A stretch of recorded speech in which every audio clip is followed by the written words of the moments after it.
कुटुंब गेलं, घरात शेरू 3 दिवस एकटाच। खिडकीतून अन्न पाणी, पण घराचं कुलूप उघडेना। अखेर शेरूची घरातून सुखरूप सुटका।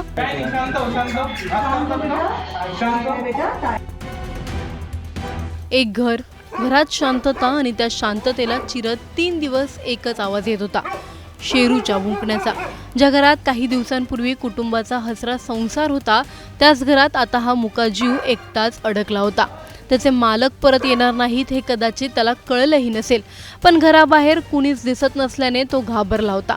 खिडकीतून बिस्किट आणि पाणी देण्याचा प्रयत्न झाला, पण कुलूप उघडता येत नव्हतं। अखेर या मुक्या जीवाच्या वेदनेची बातमी समोर आली आणि मदतीचे हात पुढे आले। 3 दिवसानंतर शेरूची सुटका कशी झाली सविस्तर जाणून घेणार आहोत या व्हिडिओमधून। व्हिडिओ शेवटपर्यंत नक्की पहा आणि टाइम्स नाऊ मराठीच्या यूट्यूब, इंस्टाग्राम आणि फेसबुक पेजला फॉलो करायला विसरू नका।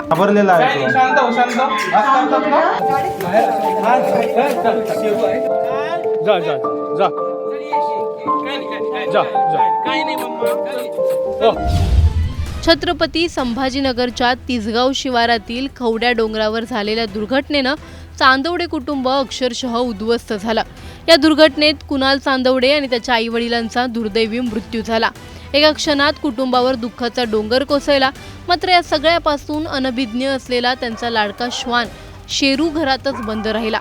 दुर्घटनेनंतर 3 दिवस शेरू घरात एकटाच होता। घरात त्याच्यासोबत कोणीच नव्हतं, ओळखीचा एकही चेहरा दिसत नव्हता, त्यामुळे तो सतत भुंकत होता। शेजाऱ्यांना त्याचा आवाज ऐकू येत होता।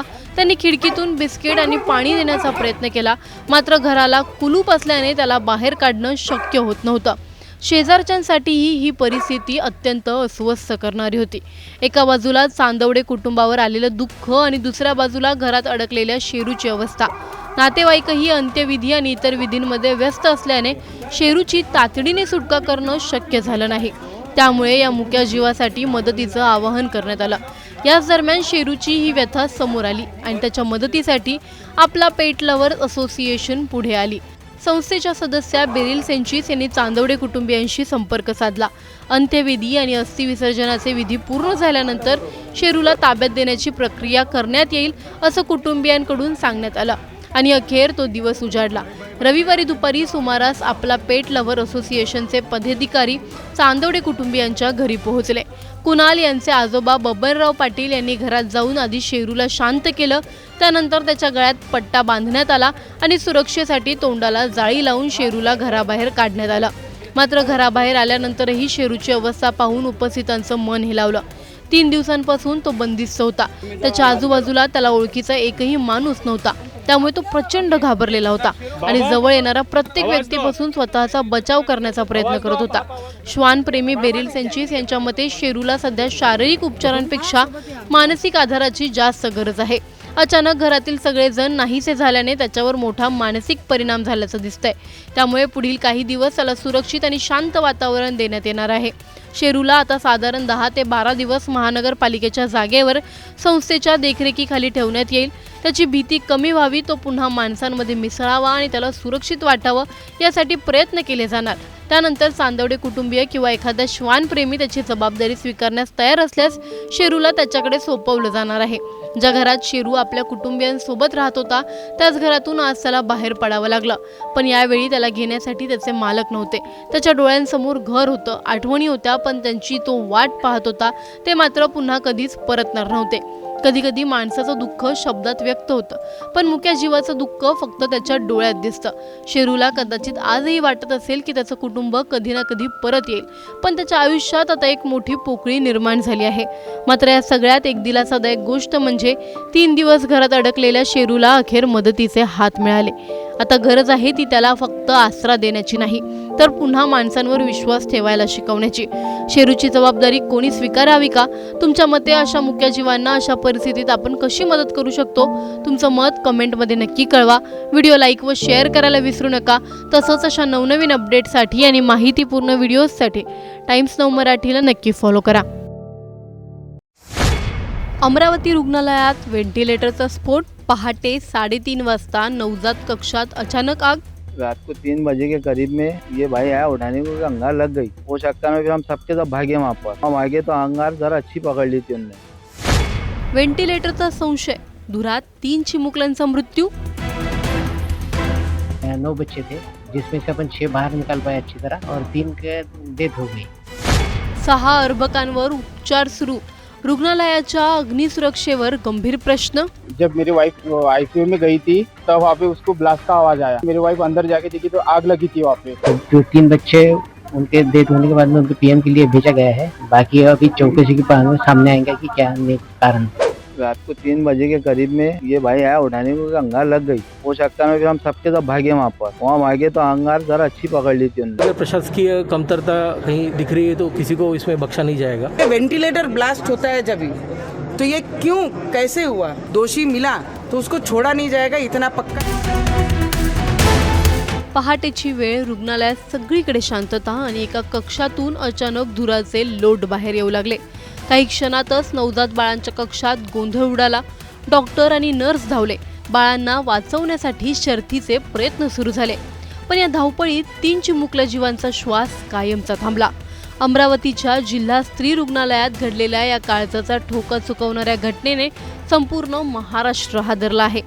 नेमकं त्या पहाटेच्या काही मिनिटात काय घडलं आणि रुग्णालयाची अग्निसुरक्षा यंत्रणा त्यावेळी कुठे होती, सविस्तर जाणून घेणार आहोत या व्हिडिओमधून।